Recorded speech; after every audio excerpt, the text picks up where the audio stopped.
Hello, ഇന്നൊരു mini vlog ആയാലോ? നമുക്ക് എൻ്റെ ലുക്ക് ഒന്ന് ചേഞ്ച് ചെയ്യാൻ വേണ്ടിയിട്ട് പോവാം. ട്രൈബിലാണ് കേട്ടോ പോയത്. അതിൽ തന്നെ ഹെയർ ഒക്കെ ഒന്ന് വാഷ് ചെയ്തു. ആൻഡ് ബിസിനസ് മാറ്റാൻ വേണ്ടി ഒരു പാക്ക് ഒക്കെ ഇട്ടുണ്ടായിരുന്നു. എന്നെ കൺസൾട്ട് ചെയ്യാൻ വേണ്ടി ഈ ബയ്യായിരുന്നു കേട്ടോ. ആള് പറഞ്ഞത് ഞാൻ പറഞ്ഞ ആൾക്ക് മനസ്സിലായില്ലാത്തതുകൊണ്ട് ഞാൻ എന്തൊക്കെയോ പറഞ്ഞൊക്കെ ആൾക്ക് മനസ്സിലായി എന്നുള്ള വിശ്വാസത്തിൽ ഇങ്ങനെ ഇരിക്കുകയാണ്. ചെയ്തു തന്നപ്പോഴേക്കും എനിക്കിഷ്ടമായി. ഞാൻ ആംഗ്യ ഭാഷയിലൂടെ പുള്ളിക്ക് കാര്യം പറഞ്ഞ് മനസ്സിലാക്കിയിട്ടുണ്ടായിരുന്നു. ഹെയർ ഫ്രണ്ട് പോർഷൻ മാത്രം കേട്ടോ ലെയർ കട്ട് ചെയ്തിട്ടുണ്ടായിരുന്നുള്ളൂ. ബാക്കിൽ എൻ്റെ ഹെയർ ഉണ്ടായിരുന്ന പോലെ തന്നെ സ്ട്രെയിറ്റ് ആയിട്ട് കുറച്ച് ലെങ്ത് കട്ട് ചെയ്ത് മാത്രമേ ഉള്ളൂ. ഫൈനൽ ലുക്ക് വരണേ എങ്ങനെയുണ്ട്? ഇഷ്ടമായോ? എനിക്ക് നന്നായിട്ട് ഇഷ്ടമായി കേട്ടോ. കുറേ നാൾ കൂടി ഒരു 1 year ആയിന്ന് തോന്നുന്നു ഹെയർ കട്ട് ചെയ്തിട്ട്.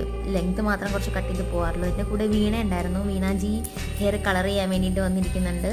ആൾക്ക് വേണ്ടിയിട്ട് കുറേ നേരം ഞാൻ വെയിറ്റ് ചെയ്തു. ലാസ്റ്റ് എനിക്ക് പോകേണ്ട ടൈം ആയപ്പോൾ ഞാൻ ടാറ്റ ബൈ ബൈ പറഞ്ഞൊക്കെ പോവാണ്ടോ. ഈ ഹെയർ എന്തെങ്കിലും ചെയ്യാൻ പോയി കഴിഞ്ഞാൽ ഒരു ദിവസം പോക്കാം. അന്ന് രാവിലെ പോയിട്ട് ഞാൻ ഇന്നരായി ഇട്ടതിപ്പോൾ. അപ്പം അത്രേ ഉള്ളൂ. ബൈ.